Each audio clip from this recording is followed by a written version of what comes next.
여호수아가 이스라엘과 더불어 가나안 남쪽 지역을 점령하고 그 땅에 있는 모든 호흡 있는 자들을 진멸하여 바쳤습니다.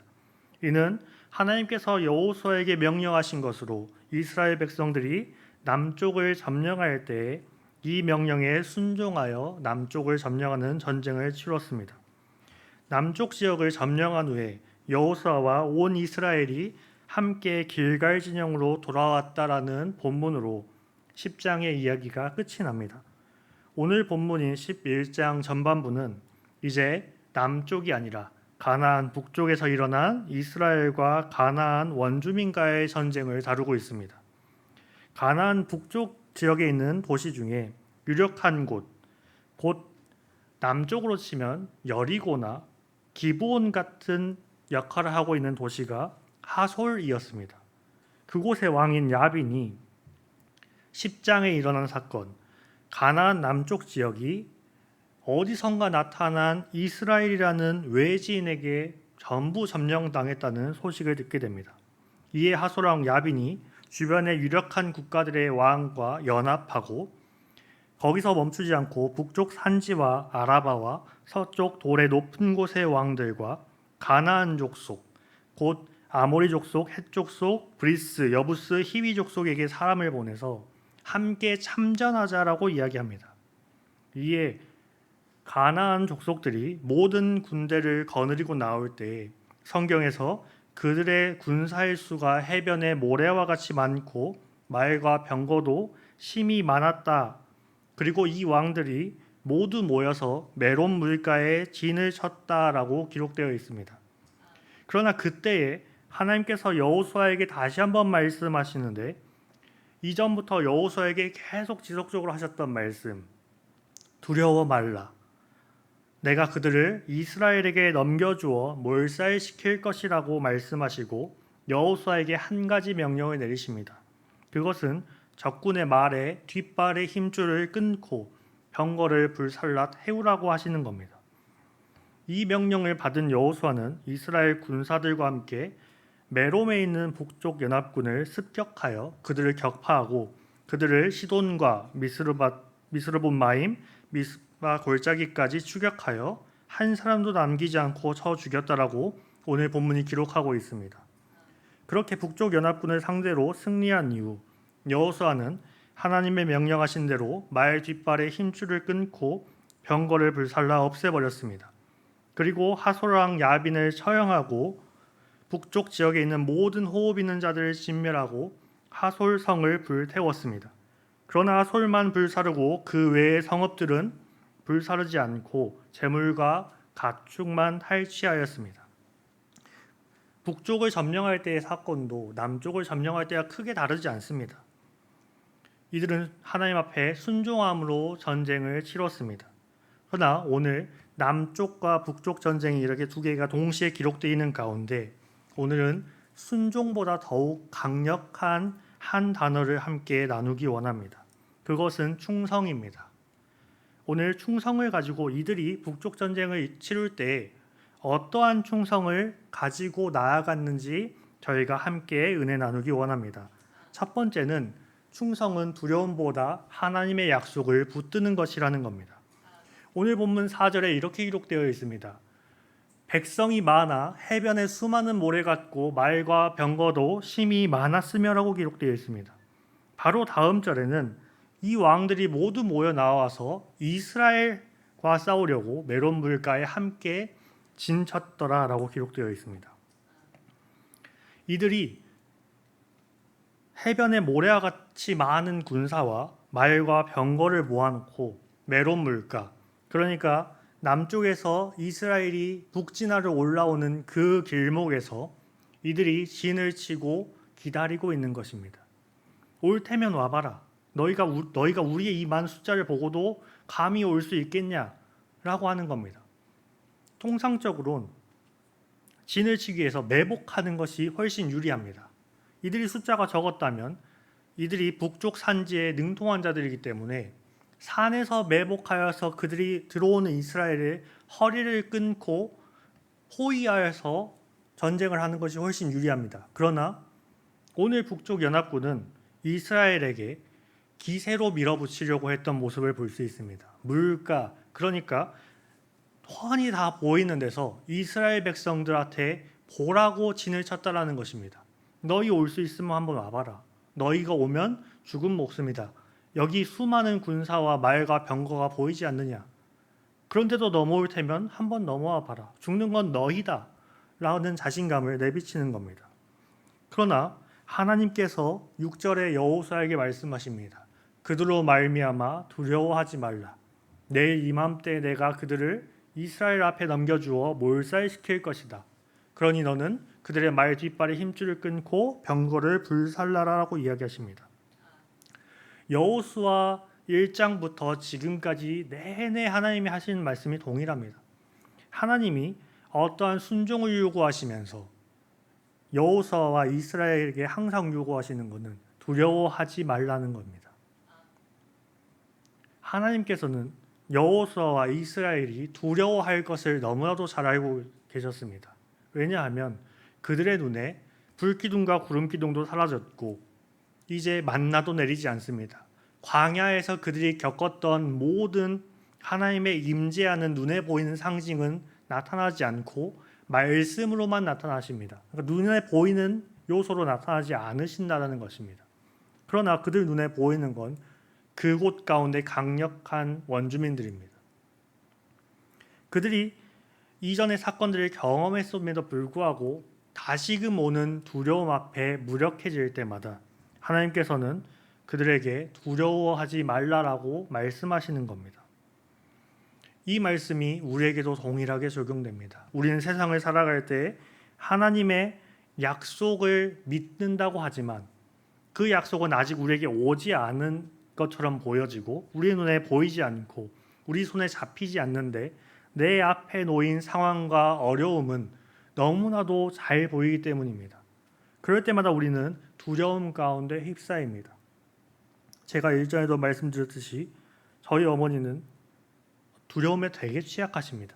어떠한 문제가 딱 닥치면 그거에 대해서 어찌할 바를 몰라 하십니다.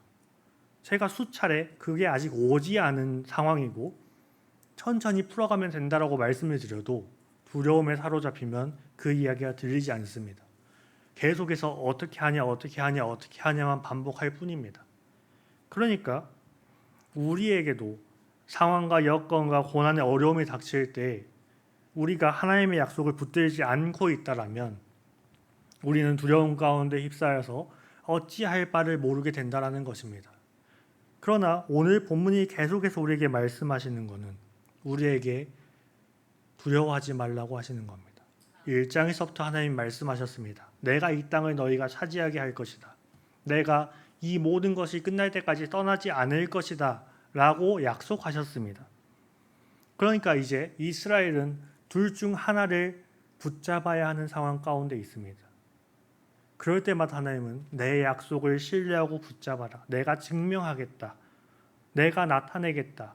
내가 내일 이맘때 그들을 너희 손에 넘겨 몰살시킬 것이다. 이전에도 너희가 나의 약속이 이루어지는 것을 보지 않았냐라고 말씀하시는 겁니다. 우리가 매 문제 닥칠 때마다 이 두려움 가운데 휩싸이지만 사실 우리가 뒤돌아보면 우리 인생 가운데 하나님이 약속을 이루어 놓으신 것들이 얼마나 많은지 알 수 있습니다. 우리는 그것들을 붙잡아야 합니다. 과거에 하나님이 나에게 이루신 약속을 붙잡고 거기서 오늘을 보고 미래에 하나님이 이루실 약속을 향해 나아가는 것입니다. 내가 두려움을 잡으면 거기서 더 이상 나갈 수 없습니다. 과거에 하나님이 나에게 이루어 주신 약속, 하나님과 나의 삶 가운데 쌓여진 그 하나님의 약속이 이루어진 서사를 붙잡고 미래를 향한 발걸음을 나아가는 겁니다. 이들이 북쪽으로 나아갔듯이 우리는 그 소망을 붙들고 나아가야 합니다. 그럴 때 우리는 하나님의 그 약속하심을 신뢰함 가운데 충성함으로 나아갈 수 있다라는 것입니다. 두 번째는 충성은 계산하지 않고 말씀대로 행하는 것이라는 겁니다. 오늘 본문 6절에 그들의 말 뒷발과 힘줄을 끊고 그들의 병거를 불사르라 하시니라 라고 기록되어 있습니다. 이에 따라서 9절에 여호수아가 여호와께서 자기에게 명령하신 대로 행하여 그들의 말 뒷발의 힘줄을 끊고 그들의 병거를 불로 살랐더라라고 기록되어 있습니다. 이 대목에서 여호수아가 선택한 것은 사실 굉장한 손해입니다. 6절과 9절 사이에 이 연합군을 쳐서 다 진멸하여 한 사람도 남기지 않았다라고 기록되어 있습니다. 그리고 돌아와서 여호수아가 말의 뒷발의 힘줄을 끊고 그들의 병거를 불살랐다는 것입니다. 이들이 북쪽을 점령한 이후에 이제 남쪽도 점령되었고 북쪽도 점령되었습니다. 그럼 뭘 해야 되냐면 이제 다시 올 수 있는 외부의 적에 준비해야 하는 상황 가운데 있습니다.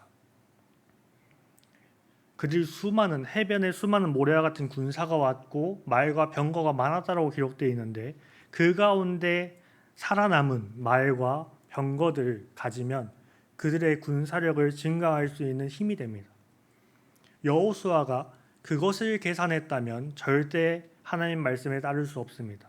그가 자신의 유익될 것을 선택한다면, 어떤 것이 나에게 유익일까를 선택한다면 하나님의 명령에 충성할 수 없었을 것입니다. 그러나 그는 어떤 것이 자기에게 유리한가, 유익한가를 따지기 전에 하나님의 말씀대로 행하는 것을 선택했습니다. 오늘날 하나님도 우리에게 이것을 요구하십니다. 우리의 생각, 우리의 계산보다 하나님의 말씀에 그대로 행하는 것, 거기서 더하거나 빼지 않고 거기서 내가 생각하는 관념대로 수정하지 않고 하나님이 나에게 말씀하신 그대로를 지켜 행하는 것, 그것이 하나님이 우리에게 요구하시는 충성이라는 겁니다. 세 번째는 충성은 끝까지 사명을 완수하는 것이라는 사실입니다. 오늘 본문 11절에 모든 사람을 칼날로 쳐서 진멸하였다고 기록되어 있습니다. 그리고 12절에도 진멸하여 바쳤으니 여호와의 종 모세가 명령한 것과 같이 하였으되 라고 기록되어 있고 14절에도 마찬가지로 호흡이 있는 자는 하나도 남기지 아니하였다라고 기록되어 있습니다. 이 모든 일들이 남쪽에서도 있었습니다. 북쪽에서도 이 일이 있고 15절에 이르러서 평가가 나옵니다. 여호와께서 그의 종 모세에게 명령하신 것을 모세는 여호수아에게 명령하였고 여호수아는 그대로 행하여 여호와께서 모세에게 명하신 모든 것을 하나도 행하지 아니한 것이 없었더라라고 기록되어 있습니다. 여호수아가 이제 리더입니다. 모세는 이미 갔습니다. 그러나 그 명령이 하나님께로부터 온 명령이었기 때문에 여호수아는 이것이 모세가 자신에게 시킨 것이 아니라 하나님이 자신에게 명하신 것으로 여기고 그대로 행하여서 하나님이 말씀하신 것, 하나님이 자기에게 명령하신 것 중에 하나도 빼지 않고 다 지켰다라는 것입니다. 하나님이 우리에게도 이 충성을 요구하십니다. 하나님이 우리에게 주신 명령, 하나님이 우리에게 주신 말씀을 우리가 내가 듣기 좋은 것만 선택해서 행하고 나에게 불리한 것, 나에게 조금 손해볼 만한 것들은 행하지 않고 유보하는 것이 아니라 우리에게 주신 모든 말씀을 다 전부 나에게 하시는 것으로 여기고 나에게 내가 듣기 좋은 말씀이나 내가 듣기 싫은 말씀이나 이것이 다 내게 응하는 것으로 믿고 이것을 행하는 믿음, 행하는 충성이 우리에게도 요구된다라는 것입니다. 우리는 흔히 우리에게 복이 되는 말씀만 취하려고 합니다. 우리에게 유익이 되는, 우리에게 위안이 되는 말씀만 취하려고 합니다. 그러나 성경에서 모든 본문이 우리에게 유익한 것만을 이야기하지 않습니다. 저주도 나오고요. 때로는 심판도 나옵니다. 때로는 우리가 어떤 이유 모를 고난도 나옵니다. 그러나 성경에 나온 모든 말씀은 우리에게 응하는 것입니다. 우리에게 주신 것입니다. 그래서 여호수아가 그랬던 것처럼 하나님이 말씀하신 모든 것을 다 받아서 그 가운데 충성함으로 끝까지 살아내는 것, 그것이 하나님께서 우리에게 요구하신 것이라는 겁니다. 그럼 하나님이 우리에게 주신 명령 중에 가장 기본적인 명령은 무엇이냐? 이것입니다. 창세기 1장 28절에 하나님이 아담과 하와에게 복을 주시면서 명령하십니다. 하나님이 그들에게 이르시되 생육하고 번성하여 땅에 충만하라. 땅을 정복하라. 바다의 물고기와 하늘의 새와 땅에 움직이는 모든 생물을 다스리라 하시니라. 하나님이 인간을 창조하십니다. 하나님의 형상대로 인간을 창조하시고 하나님이 지으신 세계를 인간에게 맡기십니다. 이 땅을 정복하고 다스리라고, 이 땅을 잘 가꾸어 나가라고 인간에게 맡기신 겁니다. 오늘날 살아가는 우리에게도 이 명령이 동일하게 적용됩니다. 우리 이 땅 가운데 살면서 이 땅 가운데 하나님의 나라를 확장시켜 나가는 일, 하나님의 자녀로서의 삶을 살아내는 일을 하나님은 우리에게 명령하셨습니다. 이 약속이 창세기 1장 28절에 선언된 이후에 취소된 본문이 없습니다. 이제 더 이상 정복하지 마라, 이제 더 이상 다스리지 마라 라고 하신 적이 없습니다. 그러니 오늘날도 동일하게 우리에게 이 명령이 적용되는 것입니다. 우리에게 은혜가 되는 것은 그들에게 복을 주셨다라는 그 말씀이 우리에게도 똑같이 적용된다라는 것입니다. 그들에게 복을 주시고 명령만 우리에게 온 것이 아니라 우리에게도 하나님 복을 주셨다라는 겁니다. 마치 여호수아와 이스라엘이 오늘 가나안 땅을 점령하는 데 있어서 받았던 그 복, 하나님이 함께 싸우신다, 하나님이 앞장서 싸우겠다, 하나님이 떠나지 않겠다라는 그 복처럼 오늘날 우리의 삶에서도 하나님이 내가 너를 떠나지 않겠다, 내가 너의 삶에 개입하겠다, 내가 너와 함께 너의 삶을 인도해 나가겠다라는 복을 주시면서 우리에게 그 삶 가운데서 내가 명령한 것, 이 땅을 다스리고 통치하는 하나님의 자녀로서의 삶을 살아내라는 명령을 맡기신 것입니다. 그리고 신약에 이르러서 예수님께서 제자들에게 명령하십니다. 그러므로 너희는 가서 모든 민족을 제자로 삼아 아버지와 아들과 성령의 이름으로 세례를 베풀고 내가 너희에게 분부한 모든 것을 가르쳐 지키게 하라. 볼지어다 내가 세상 끝날까지 너희와 항상 함께 있으리라 하시니라 라고 기록되어 있습니다. 제자들에게 사명을 맡기셨습니다. 세례를 주고 내가 너희에게 가르쳤던 대로 그 모든 것을 가르쳐 지켜 행하게 하라고 말씀하셨습니다. 우리가 받은 말씀, 우리가 받은 은혜를 우리만 누리는 것이 아니라 그것을 전하는 사명, 그래서 하나님 나라를 확장시켜 나가는 사명을 우리에게 맡기셨다라는 것입니다. 고린도전서 4장 1절과 2절에 이렇게 기록되어 있습니다. 아까 제가 창세기의 명령도 우리에게 맡기신 바고 마태복음의 사명도 우리에게 맡기신 바라고 말씀을 드렸습니다. 고린도전서 4장에 이렇게 기록되어 있습니다. 사람이 마땅히 우리를 그리스도의 일꾼이요 하나님의 비밀을 맡은 자로 여길지어다. 그리고 맡은 자들에게 구할 것은 충성이니라 라고 기록되어 있습니다. 하나님의 지상 대리 통치에 대한 명령과 제자들에게 예수님이 주신 사명을 맡은 자로서 우리를 부르셨다라는 겁니다. 우리는 그저 그런 삶을 살다 가는 자들이 아니라 하나님의 명령과 예수님께서 주신 사명을 맡은 자로 여겨야 합니다. 그리고 우리는 그것을 맡은 자로서 요구되어지는 충성의 삶을 살아야 할 것입니다. 그러나 이스라엘 백성들이 그랬던 것처럼 우리에게도 쉽지는 않을 것입니다. 그 명령과 사명을 내팽개친 채 우리는 편히 살기 원합니다. 그러나 그것은 우리의 창조된 원래의 목적이 아니고 우리가 부르심을 받은 원래의 목적이 아닙니다. 우리는 철저하게 하나님의 명령과 예수님의 사명을 맡긴 바 받은 자들로서 살아가야 합니다. 그래서 우리는 이제 이렇게 나아가야 할 것입니다. 하나님의 말씀 앞에 충성으로 나아가야 할 것입니다. 두려움보다 하나님의 약속을 붙들어야 하고 계산보다 말씀 그대로를 행하여 끝까지 사명을 완수하는 삶을 살아야 합니다. 오늘 본문을 기억하고 사시길 소원합니다. 우리에게 요구되어진 충성을 포기하지 마시기 바랍니다. 하나님은 오늘날에도 우리에게 충성을 요구하십니다. 내게 맡겨진 일을 끝까지 어떠한 어려움이 있어도 살아내라는 이야기는 아닙니다.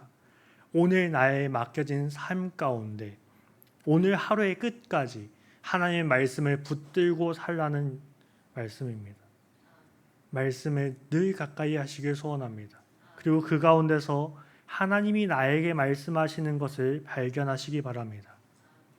그 삶을 충성으로 매일매일의 하루의 끝까지 살아내셔서 하나님을 기쁘시게 해드리는 우리 목포 동문교회의 모든 하나님의 자녀 되기를 소원합니다.